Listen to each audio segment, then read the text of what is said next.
ఒక చిన్న ఊరులో ఒక ఏనుగు వాసం. ఆ ఏనుగు పేరు నీలి. నీలి చిన్నప్పటి నుండి ఆ ఊరిలో మంచి అనుబంధాన్ని కలిగి ఉండేది. రోజూ ఊరి పిల్లలతో ఆడుకోవడం, పెద్దలకు సహాయం చేయడం అలవాటు. ప్రతిరోజు పచ్చని చెట్లను, నదీ తీరాన్ని తన పెద్ద చెవులతో తుడిచేవి. ఒకరోజు ఆ ఊర్లో పెద్ద తుఫాను వచ్చింది. వర్షం, గాలులు పెద్ద ఎత్తున వస్తున్నాయి. ఊరిలోని ఇళ్లన్నీ దెబ్బతిన్నాయి.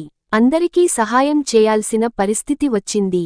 ఆ సమయంలో నీలి ఏనుగు మేల్కొని ఊరిలోని ఆపత్కాలంలో ముందుకు వచ్చింది. నీలి తన బలంతో, పెద్ద చెవులతో వర్షాన్ని తట్టుకుని ఊరిలోని ప్రజలందరికీ ఆచరణలో సహాయం చేసింది. ఇంటింటి పళ్లలపై నిలబడి ఉన్న పెట్రోలియం లాంపులను సురక్షితంగా మార్చి, మరిన్ని గాలి ప్రవాహాలను తగ్గించింది. ఆకుపచ్చ చెట్లను నీళ్లు గల్లంతు చేయకుండా, నీలి వాటిని తన శక్తితో నిలబెట్టింది. మరెంతో దారిద్ర్యంతో జీవించే అంగవైకల్యులతో ఉన్న గ్రామస్తులకు ఆమె ఆహారం, నీరు అందించింది. అలా నీలి ఏనుగు ఒక నిజమైన హీరోగా ఊర్లో ఎవ్రీవన్స్ గౌరవం అందుకుంది. ఆ ఊర్లో ప్రతి పిల్లవాడు, పెద్దవాడు నీలిని అతి ప్రేమతో పిలిచేవారు.